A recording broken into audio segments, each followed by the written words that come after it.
Welcome back to That Dad Guy. Hope all is well and you are starting your week off right and getting some post-crossing done. Maybe even been to the mailbox by now already and have received a few things. Let's hope so. Now here I have been to the dollar store and to our post office and found a few new postcards that I want to show you. And I even picked up a couple new stamps, so I'll show you those as well. I want to thank those of you who have sent in submissions already for the video coming up on how we sort our postcards. So if you haven't done that and you want to contribute, still lots of time, send it to the email below here and just keep it within about a minute long. Just show exactly how you sort your postcards. You can give your name, where you're from, and yeah, that'll be great. It'll be perfect to have things from all around the world and see if there's slightly different ways that everybody sorts their postcards. Now, let's get on to the postcards. What's the first one I saw at the dollar store? Now, it had been in the rack for a while, I'm guessing, because it is nice and bent. So I'm going to put it under some hard books and hopefully it will straighten out. But for those of you who like Canadian animals, there's a nice Canadian moose in the wild hanging out in the lake. So I have that one. Continue with the Canadian flag theme. This is Parliament in Ottawa. So there's a card. You can see same condition on that. And we'll keep up with the animals. Here is a Canadian polar bear. Having a look at the camera. So now, away from animals, we have this nice one of Hopewell Rocks here in New Brunswick, a major tourist attraction for us, showing the tides. We call them the flower pots. As you can see, all the trees growing on the top. When the tide comes in, the water level goes way, way up. So the Bay of Fundy has the highest tides in the world. I know I've mentioned that on many videos, but if this is the first video you're tuning into, there's some information for you. And here is a pictorial of New Brunswick Attractions too. Our covered bridges. Heartland has the longest covered bridge in the world.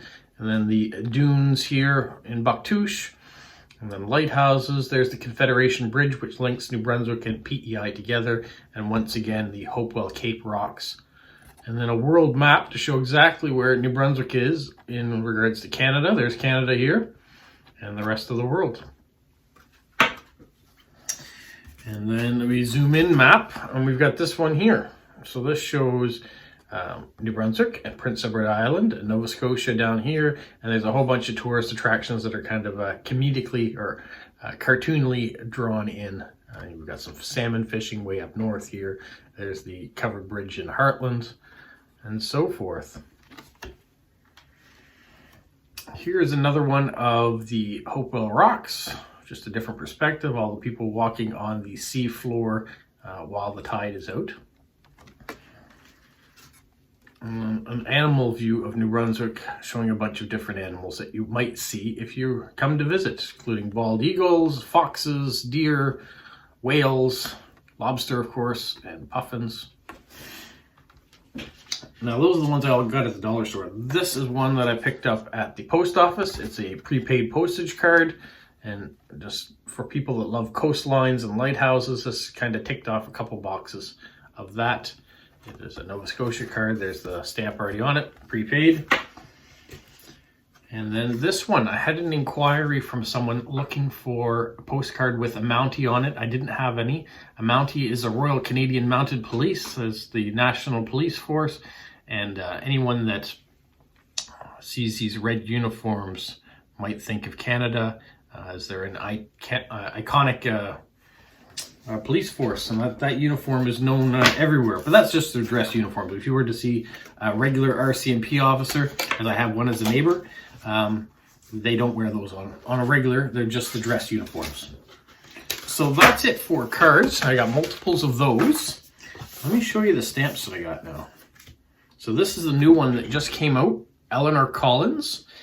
She is a living legend. She is now 102. She was born in Edmonton, Alberta, and most of her music career was in Vancouver.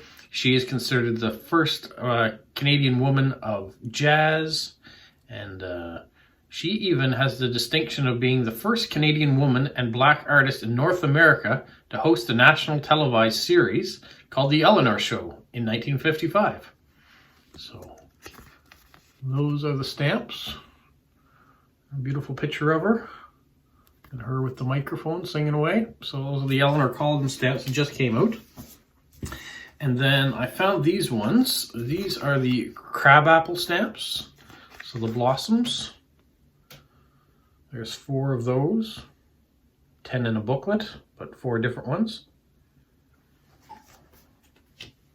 And the last book of stamps that I got was the Snow Mammals. It's a book of 10. And so here we have ermine, snowshoe hare, the Arctic fox, the northern collared lemming, and the Prairie caribou. Nice looking stamps, nice looking animals. It's nice to have little descriptions on the back of the whole story of why they have it.